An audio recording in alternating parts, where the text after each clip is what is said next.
another game I want to talk about is called Brothers in Arms, and it's a very good video game. It's set in World War II. It's a first-person shooter game, and it's squad-level tactics. And this is like a quantum leap in video gaming design, because other games that came along before it, it's like you would run one way and your teammates would go another way. And you weren't coordinating your fight that much. So what happens is you're playing like a squad leader in this game, so your teammates obey your orders, stick with you, and you engage in squad level tactics, which in a nutshell is find them, fix them, flank them, finish them, which means you want to find the enemy and then fix them with firepower, pin them down behind cover, and then you want to flank them, send in some forces to flank them from the side, and then you want to finish them, you want to gun them down. And that's basically a flanking maneuver, close quarter squad tactics. But the thing is sometimes some of these troops are good, and they're trying to flank you too, so if you're not on the ball, they'll get you, and I've seen that happen a lot. I was an infantry rifleman in the U.S. Army, so I really enjoy this game, and it's very realistic in terms of what squad level tactics are all about. And one of the things you learn in this game is you want to attack weakness instead of strength.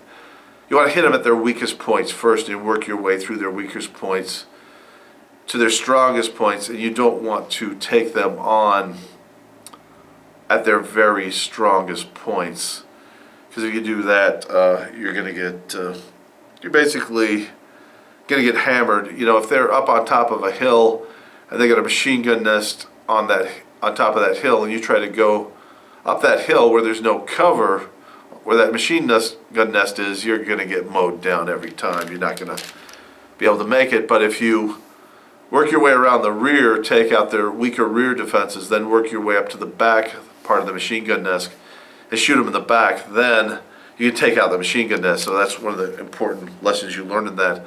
Attack weakness, don't attack strength.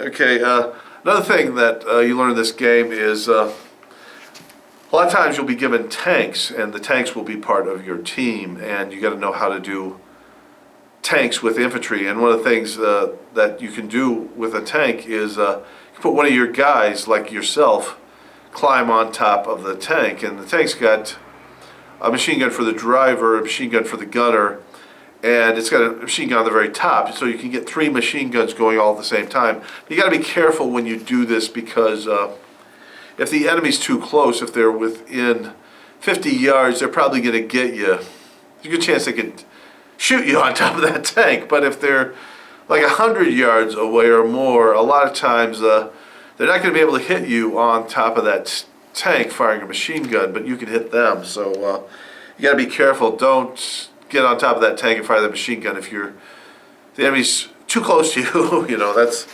But the thing is a lot of times you got to be careful, because the tanks are vulnerable to rocket-propelled grenades, RPGs, Panzerfaust, and you want to make sure you want to use that tank to have their machine guns pin down the enemy while you send in your infantry to take out those positions. But if there's like a machine gun nest all by itself, a lot of times it's good just send that tank all by itself and just have it run over that machine gun nest, and then pull back your tank with your infantry, or quickly bring up your infantry to support that tank.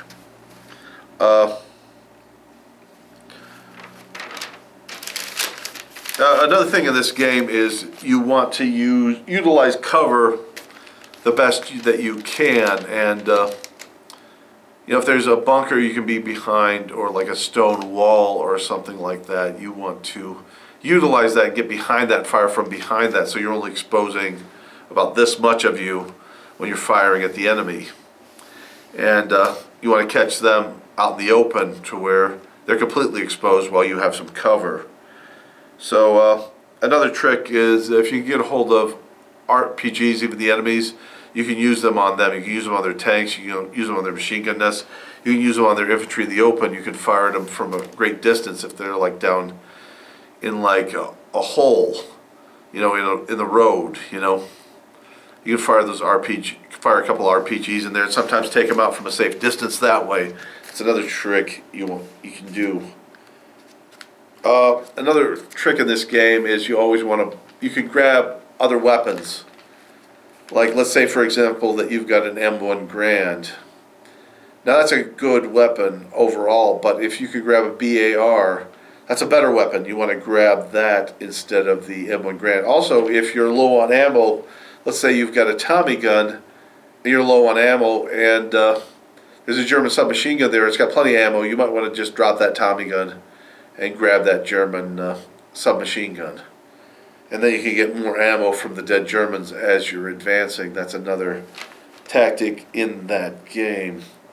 But you always want to go with the better weapon if you can grab it.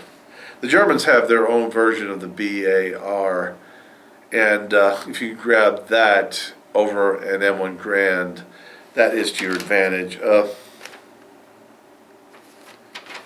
You can also play the simulator as the Germans. I like to do that sometimes. And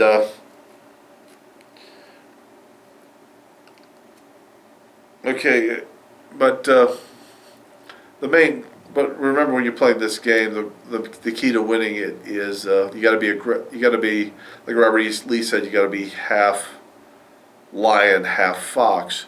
You got to know when to back off, and you got to know when to attack, and you got to try and hit them at their weakest points first, and then work around to the rear of their strongest points and take those out from the rear, if you can do that.